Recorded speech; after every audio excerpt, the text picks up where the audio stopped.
மானங்கெட்ட ஆட்சி. Like rape நடக்கிறது பார்த்தா ட்ரெஸ்ஸை வச்சு மட்டும் இல்லை, சாரி கட்டிட்டு இருக்க பாட்டியும் ரேப் பண்ணுறாங்க, டைப்பர் போட்டுட்டு இருக்க குழந்தையும் ரேப் பண்ணுறாங்க. ஸோ ஐ திங்க் மென் பார்க்குற பார்வையை மாற்றிக்கணும்.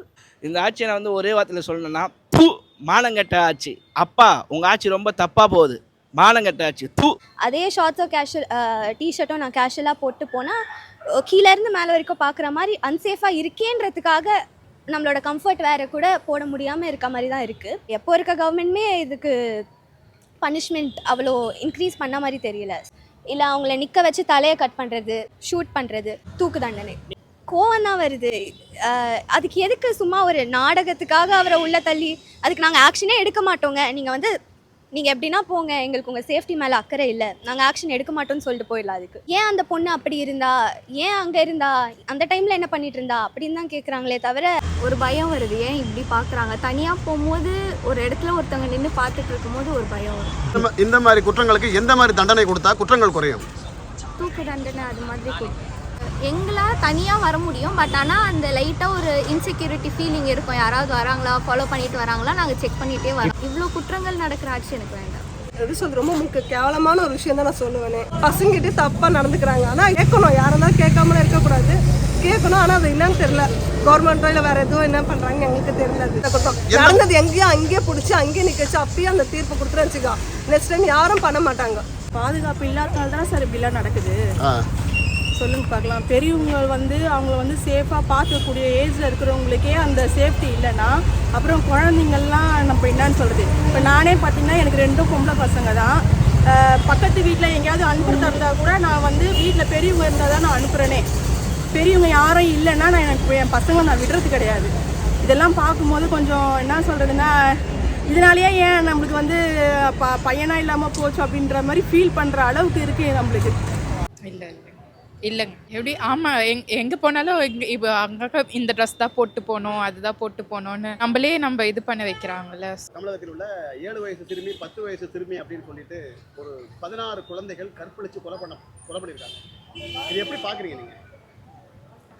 நிறைய மாறணும். சும்மா ப்ரோக்ரெசிவாக இருக்கோம் நம்ம வந்து முன்னேறோம் அப்படின்னு சொல்கிறாங்களே தவிர ஆனால் அதெல்லாம் யாரும் காட்டுற மாதிரி தெரியல. இப்போ நானே இங்கே வந்து இப்படி ஃபுல்லி கவர்டாக வந்திருக்கனால சேஃபாக ஃபீல் பண்ணுறேன். இப்போ ஒரு இதே ஷார்ட்ஸ் போட்டு அங்கே போகிற பல பசங்களை பார்த்துருக்கேன். இப்போவும் போயிட்டுருக்காங்க தான் ஷார்ட்ஸ் போட்டு கேஷுவலாக டிஷர்ட் போட்டு.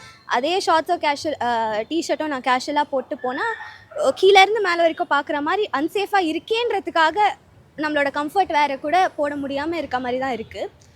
அதானா ட்ரெஸ்னால் மட்டும்தானா அப்படின்னா இல்லை. பிகாஸ் குழந்தைங்க, பெரியவங்க, அவங்க லைக் ரேப் நடக்கிறது பார்த்தா ட்ரெஸ்ஸை வச்சு மட்டும் இல்லை, சாரி கட்டிட்டு இருக்க பாட்டியும் ரேப் பண்ணுறாங்க, டைப்பர் போட்டுட்டு இருக்க குழந்தையும் ரேப் பண்ணுறாங்க. ஸோ ஐ திங்க் மென் பார்க்குற பார்வையை மாற்றிக்கணும்.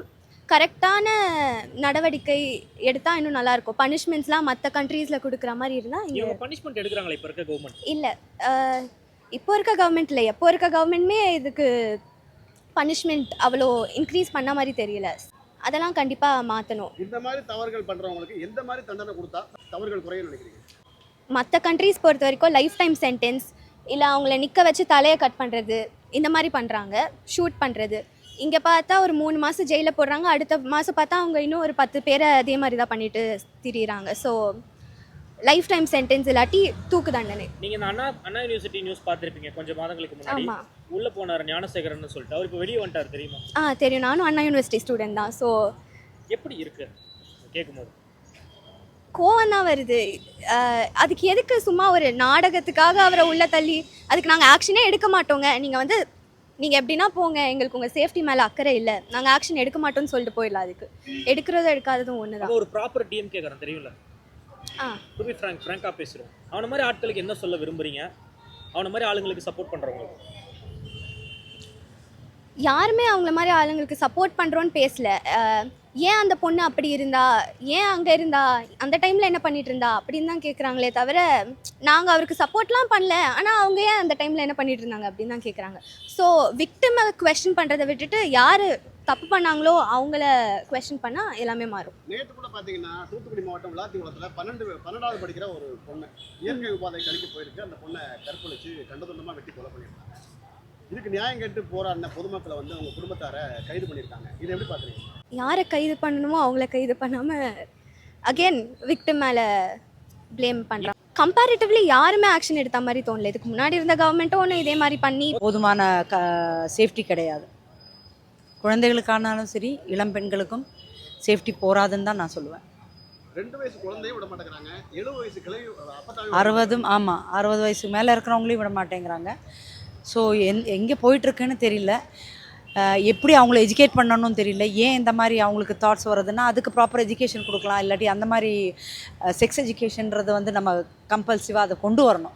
அது கொண்டு வராத வரைக்கும் இந்த மாதிரி தாட்ஸும் இந்த மாதிரி பண்ணுற இதுதான் ஜாஸ்தி ஆகும் அப்படின்னு எனக்கு தோணும். கடந்த 1 மாதங்கள்ல நிறைய கற்பழிச்சு கொன்னுடுறாங்க, வெட்டி கொன்னுட்டாங்க. முன்னாடி இப்போ நேற்று +2 மாணவி நேற்று இது பண்ணது, அது ரொம்ப வருந்தத்தக்க ஒரு இன்சிடெண்ட். அது வருத்தத்தை விட ஒரு தாயா உங்களுக்கு பயத்தை கொடுக்குதோ? கண்டிப்பாக பயத்தை கொடுக்குது. நான் ஒரு பெண் குழந்தைய வச்சுருக்கேன். எங்கே போனாலுமே இப்போ எங்களுக்கு தனியாக அனுப்புறதுக்கே பயமாக இருக்குது. சரி, குழந்தைங்க தனியாக விடணும், அவங்க இண்டிபெண்ட்டாக இருக்கணும்னு ஒரு பக்கம் இருந்தாலும் இன்னொரு பக்கம் எங்கே போனாலுமே சேஃப்டி கிடையாது. எங்கே போனாலுமே நமக்கு ஒரு பயம் இருக்கத்தான் செய்யுது. அதுவும் வேறு சிட்டிஸ்லலாம் அந்த மாதிரி இல்லை, வேறு கண்ட்ரீஸில் அந்த மாதிரி இல்லை. ஏன் நம்ம கண்ட்ரியில் மட்டும் இது இவ்வளோ பயமாக இருக்குது? அதுவும் டெல்லி மாதிரி சிட்டிஸு, அந்த மாதிரி ரொம்ப அட்வான்ஸ்டு டெக்னாலஜி இருக்கிற சிட்டிஸில் அனுப்பும்போது நேச்சுரலாகவே ஒரு பயம்தான் வருது. பெருமையாக இருந்தாலும் ஒரு சைடில் பெருமையாக இருந்தாலும் நம்ம குழந்தை அங்கே ஒர்க் பண்ண போகிறான் அந்த மாதிரி இருந்தாலும் இன்னொரு சைடில் பயமாக இருக்குது. ஸோ ஒரு தாயாக எப்போவுமே அந்த பயம் இருந்துக்கிட்டே தான் இருக்குது. அது எப்போ மாறும்னு தெரியல. நிறைய பேர் சொல்றாங்க இந்த மாதிரி குற்றவாளிகளுக்கு சரியான தண்டனை கொடுக்கல அப்படின்றாங்க. சரியான தண்டனை கொடுக்கலன்னா சில ஹைதராபாத் கேஸ்லலாம் வந்து அந்த தண்டனை கொடுத்துட்டாங்க. அது ஒரு எல்லாருமே வெல்கம் பண்ணாங்க. அந்த போலீஸ் எல்லாம் வந்து அவங்களே ஷூட் பண்ணதில்ல, அது எல்லாருமே வெல்கம் பண்ணாங்க. அது இல்லை ப்ராப்பர் தண்டனை. இந்த மாதிரி தப்பு நடக்காமல் இருக்க என்ன பண்ணணும்? அதுதான் இந்த தப்பு பண்ணிவிட்டு அதுக்கப்புறம் தண்டனை கொடுக்கறது அது ஒரு பக்கம் இருக்கட்டும். இந்த மாதிரி தவறுகள் நடக்காமல் இருக்கிறதுக்கு ப்ராப்பர் எஜுகேஷன் கொடுத்து தான் ஆகணும். There should be a sex education. அது மக்களுக்கு கொடுத்து தான் ஆகணும். அது எவ்வளோ நாள் அதை மறைச்சி நம்ம இல்லைன்னு சொல்லிட்டு இருக்க போகிறோமோ அவ்வளோ நாள் இந்த மாதிரி கொடுமைகள் நடந்துக்கிட்டு தான் இருக்கும் அவங்களுக்கு. இது கவர்மெண்ட் என்ன மாதிரி ஸ்டெப் எடுக்கலாம்? எந்த கவர்மெண்ட்டுமே எடுத்த மாதிரி தெரியல நீங்க சொல்ற இந்த செக்ஸ் எஜுகேஷன். அதுதான் இது வரைக்குமே எந்த ஸ்டெப்பும் நடக்கல. மேபி ஸ்கூல்ஸில் நம்ம கவர்மெண்ட் ஸ்கூலாக இருந்தாலும் சரி, ப்ராப்பர் ஸ்கூல்ஸ்லேருந்தே ஆரம்பிக்க இப்போ நிறைய சிபிஎஸ்சி ஸ்கூல்ஸில் அவங்கெல்லாம் கொடுக்குறாங்க. ஸோ அதே மாதிரி ஏன் மற்றவங்களுக்கும் கொடுக்கக்கூடாது? ஏன் அந்த மாதிரி?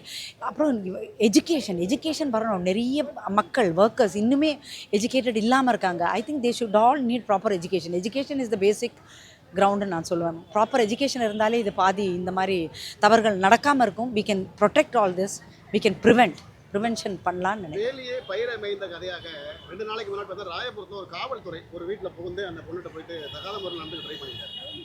நமக்கு பாதுகாப்பு கொடுக்க வேண்டியது காவல்துறை தான். அவரே இந்த மாதிரி தவறாக நடக்கும்போது இதை எப்படி பார்க்குறீங்க நீங்கள்? என்ன சொல்கிறதுன்னு தெரியல. அது ரொம்ப கஷ்டமாக தான் இருக்குது. ஏன் இந்த குழந்தை இந்த நேற்று +2 மாணவி வந்து அவங்களுக்கு வந்து கம்ப்ளைண்ட் கொடுக்க போகும்போது ஒரு லேடி இன்ஸ்பெக்டர் அவங்களே வந்து அதை ப்ராப்பராக எடுத்துக்கலையே. அந்த கம்ப்ளைண்ட்டை ப்ராப்பராக அந்நேரத்துக்கு பார்த்துருந்தாங்கன்னா it could have been prevented. அந்த இது ஒருவேளை அந்த பெண்ணை கண்டுபிடிச்சிருக்கலாம் அதுக்கு முன்னாடி அந்த குழந்தைய. அதெல்லாம் பண்ணாமல் அவங்கள அவதூறாக பேசியிருக்காங்க பேரண்ட்ஸை வந்து வேற ஒரு பையன் கூட போயிருக்குன்னு அப்படின்னு சொல்லியிருக்காங்க. ஏன் ஒரு லேடி இன்ஸ்பெக்டர் அவங்க இத்தனைக்கும் ஏன் அவங்க ஒரு கம்பேஷனாக பார்த்துருக்கலாமே? அந்த குழந்தைங்க கிட்ட ஒரு அந்த பேரண்ட்ஸ் கிட்ட ஒரு தைரியம் கொடுத்துருக்கலாம். அதெல்லாம் பண்ணலையே. அதுவே ரொம்ப கஷ்டமாக இருக்கா. இதுக்கெல்லாம் நம்ம எப்படி தீர்வு காண போனோம்னு எனக்கு தெரியல. தமிழகத்தில் பார்த்தீங்கன்னா தொடர்ச்சியாக வந்து 7 வயசு குழந்தை, 6 வயசு குழந்தை, 3 வயசு குழந்தைன்னு கற்பழித்து கொலை பண்ணுறாங்க. கடந்த 2 வாரத்தில் மட்டும் 20க்கும் மேற்பட்ட இந்த மாதிரி கொலைகள் நடந்திருக்கு. நீங்கள் இதை எப்படி பார்க்குறீங்க? தமிழகத்தில் பெண்களுக்கான பாதுகாப்பு சரியாக இருக்கா? பாதுகாப்பு இல்லை சார். பாதுகாப்பே இல்லை. எதை வச்சு சொல்கிறீங்க? ஏன்னா நானும் பெண் பிள்ளை வச்சுருக்கேன், 2 வச்சுருக்கேன். பார்த்தீங்கன்னா இப்போ இருக்கிற இதுக்கு வந்து பாதுகாப்பே இல்லை. ஏன்னா நானும் ஒரு சிங்கிள் மதர். இப்போ நானும் ஒரு இடத்துல வேலைக்கு போகிறேன், நானும் ஒரு இடத்துல நிறைய ஃபேஸ் பண்ணுறேன்.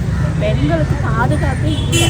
பாதுகாப்பு இல்லை. ஆனால் ஆளுகின்ற முதல்வரும் அமைச்சர்களும் சொல்கிறாங்க தமிழகத்தில் பெண்களுக்கு சரியான முறையில் பாதுகாப்பு இருக்குன்னு சொல்கிறாங்க. அவங்க பார்க்குற விஷயத்தை பொறுத்து அவங்க பார்க்குற விஷயத்துக்கு என்னோட பர்சனல் ஒப்பீனியன் பாதுகாப்பு இல்லை. இப்போ நீங்கள் ஸ்கூலுக்கு அனுப்பிட்டு நிம்மதியாக அவங்க வர வரைக்கும் இருக்க முடியல. நீங்கள் எங்கேயா ஒரு வேலைக்கு போயிட்டு வரும்போது நிம்மதியாக வர முடியல. பயமாக தான் இருக்கு. சரி, ஓகே. மீண்டும் இந்த மாதிரி ஆட்சி வேணுமா வேண்டாமா? வேண்டாம். எந்த மாதிரி ஆட்சி வேணும்? எங்களுக்கு பெண்களுக்கு பாதுகாப்பான ஆட்சி வரணும். பெண்களுக்கு பாதுகாப்பான ஆட்சி மட்டும் வேணும்.